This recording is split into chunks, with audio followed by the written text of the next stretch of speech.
you for having me. So as you guys all know, exercise can help us in multiple ways. Of course, it helps us maintain our weight. It helps with regards to our building muscles and our muscular fitness. It strengthens our bones. It also helps with our cardiovascular system as well. It helps regulate our blood sugars. It helps with our blood pressure as well as our aerobic fitness. And that way we also prevent chronic illnesses such as diabetes, hypertension, obesity. It also helps improve academic performance as well as helps us mentally with regards to reducing depression and anxiety. And I'll go through that as well in more detail. So as you guys all know, stress is inevitable, right? We all get stressed out, and stressors always come into our day-to-day lives, and it puts a toll on our body. It affects our immunity and it lowers our immunity. It helps us, it actually leads us to getting sick. It also causes hormonal irregularities, it causes cardiac issues as well as gastric issues, and it affects our mental health as well as our brain, since stress can also increase cortisol levels as well, and that could lead to certain strokes and affect us further. So how does exercise help us? So it boosts our well-being and our confidence, and it helps us with handling stress proactively. So what it does is it releases endorphins, and endorphins is a feel-good hormone. So that's released from the hypothalamus as well as the pituitary gland. And what that does is it promotes a positive mood, and it also promotes a sense of hopefulness, and it improves our ability to rationalize in certain situations in our surroundings, allowing us to deal with certain stressors. It also helps with producing norepinephrine, which is another neurohormone that helps improve our mood as well as reduces brain fog. It also helps with our central as well as sympathetic nervous system to work together. So that way it makes us feel more at ease rather than at a constant fight or flight kind of reaction. So we deal with stress easily. And also knowing that you're moving and doing something proactively rather than resorting to bad habits like stress eating and all that also boosts our self-esteem too, and it makes us feel better. And also, as we know, depression and anxiety is something that's becoming more and more common. And we're seeing it all around the world, not just in the United States, as well as in kids. And it's not just in adults, and even kids that are now younger as well. So we've noticed that based on our 2021 and 2022 data, that 10% of kids from 3 to 17 years old suffer from anxiety and 4% from depression. So what studies have noticed is that working out along with a healthy diet as well as therapy, and sometimes medication can help if needed, is a powerful tool against depression and anxiety. So how does exercise help us? So moving our body excites the brain, and that will improve our blood flow to the brain. It helps produce more neurons. It also helps reduce inflammation. It promotes an inner balance too. And as I mentioned before, it releases endorphins as well as serotonin and norepinephrine. It's also a healthy distraction from life, and you end up having more positive thoughts, and it helps you convert those negative thoughts into positive thoughts. Exercise also helps us sleep, and that's something that is becoming also more common lately in society, where everyone's going I'm having difficulty falling asleep or having difficulty staying asleep. And when you don't sleep well, you end up not feeling well the next morning. You feel tired and you're not able to focus. It also leads to lowering your immunity, and you're not able to perform your best, as well as it can lead to metabolic and cardiac irregularities. So physical activity actually increases the body's core temperature. So that also helps promote wakefulness. And then what it does as well is that after 30 to 90 minutes, it also reduces that body temperature. So you feel calmer and feel more at peace, and it can also facilitate sleep.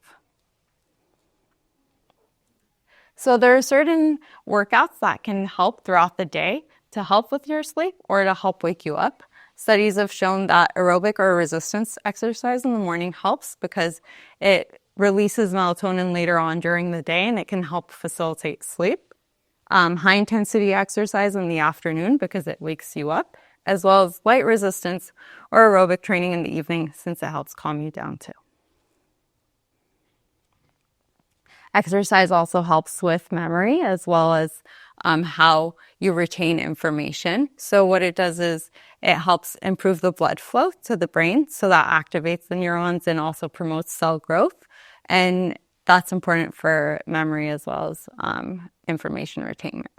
And what it does is it ends up causing all these neurotropic factors to grow, and those are also, they form connections in the brain, so you're able to remember things better.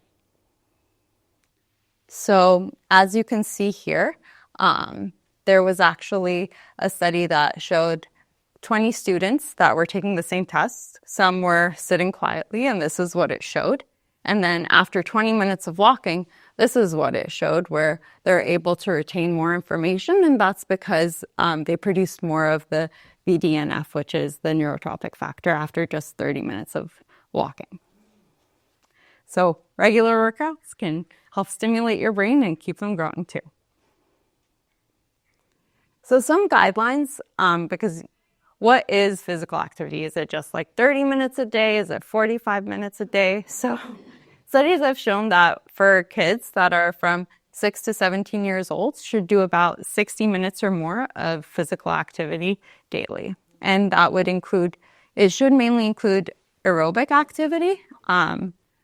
Most of the 60 minutes should be that, and should be done at least 3 days a week. And then the rest should be as well muscle strengthening as well as bone strengthening, which is part of your 60-minute interval too.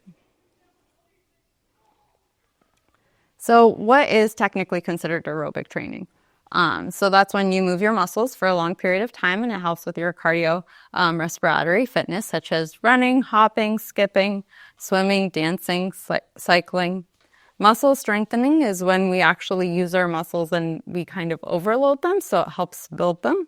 And that could be structured with like weights or resistance bands. It could also be unstructured, where it's like playing on the playground or doing tug of war or climbing trees, or not really sure what else kids are into lately. And then there's bone strengthening, which helps promote bone strength and bone growth. And that's when you have like impact with the ground, and it's like with running or jumping or basketball and tennis. And handball. And handball. That's true. So how do these different exercises help us? So aerobic exercise, because it increases our heart rate and increases our blood flow, it makes us more awake, so we're able to retain information, and it improves our focus. Strength training helps with our physical health, so it also boosts your self-esteem too, and it prevents you from also getting sick. Yoga and mindfulness helps with relaxing you, and you feel more at ease, so it improves focus and concentration in that way. And team sports gives you an opportunity to actually work as a team and develop like your social skills. And adaptive sports are for those people that have disabilities or certain limitations, so they're also still able to incorporate this in their life. I know I've been talking about all these positive things about exercise, but has anyone ever gone through a time where it didn't really help and it actually made them feel worse, or there was too much pressure? Well, you're really, really sick. That's true. And it's like you want to work out, but you're not really feeling up to it. And it's like, do I push myself? Do I not? So not all exercise can have a positive impact on our self-esteem and mental health. And that's because of like competitive sports, if we're noticing a change in our health, or if there's an injury, if some activities have unrealistic expectations too, where it's like we can't be training for so long and it's just not possible, or if we feel evaluated, criticized, or judged too, or if we also feel uncomfortable, whether it's in the outfit that we have to wear to do the exercise or the activity, or it's because we also feel bad about our body image too. So athletic practice can be detrimental as well with regards to increasing risk of injury, since kids are growing and their growth plates are closing as well, so that puts them more at risk of having an injury. They also have weaker ligaments and tendons, so that's where they're more at risk of having an injury as well. And there are times where you're not as flexible as others, so that further puts you at a risk, and it'll affect your performance, and you'll start feeling more anxious and start comparing yourself to others, so it can also lead to peer isolation. As well as if you're not taking frequent breaks or rests, you feel overworked and burnt out, and that would increase injuries and also increase peer isolation because you wouldn't want to be with everyone. And then the competitiveness also removes the fun out of the sport, and you end up also having negative interactions with your peers too. So this is in summary. I apologize for the mishaps of this slide just because I do have a Mac and then it was converted to PowerPoint. But this is just in summary of everything I just said. I'm not going to go through everything. But as we noticed, the positive impacts of physical activities, it enhances your fitness. It helps with your emotional and physical health as well. And it prevents your risk of chronic disease. Whereas the negative impact is it can cause injuries. Psychologically, it helps with depression, it helps with anxiety, also helps with cognition too, and your self-worth and developing your social skills. The negative impact is you feel more stressed to be the best player and you start being too competitive, and that's where it affects you negatively.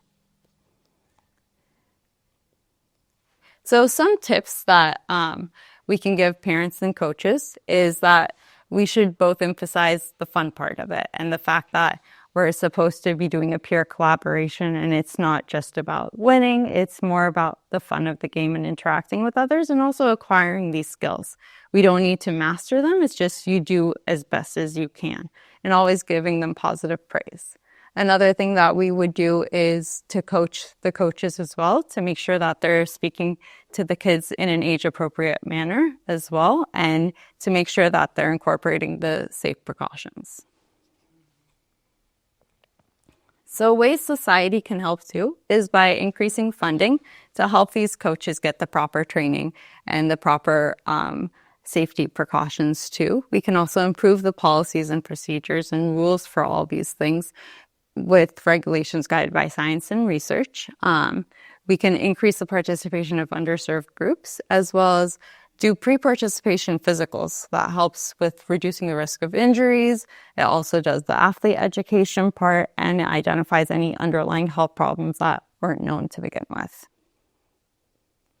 So these are some organizations I found that promote a positive sports environment. And if you guys want to click the links later on, after, we can forward the slides as well. These are a few resources that I've used. And that is all.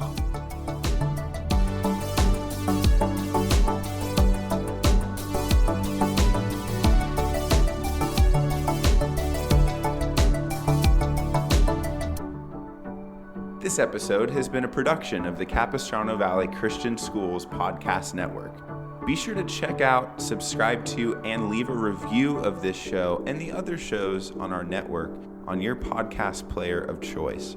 Doing so supports the school community in a multitude of ways. For more information about the CVCS Podcast Network or any of our other shows, check out cvcs.org or email podcasts@cvcs.org. On behalf of the whole network, this is Mr. Jasper saying thank you again for listening, and stay tuned for more.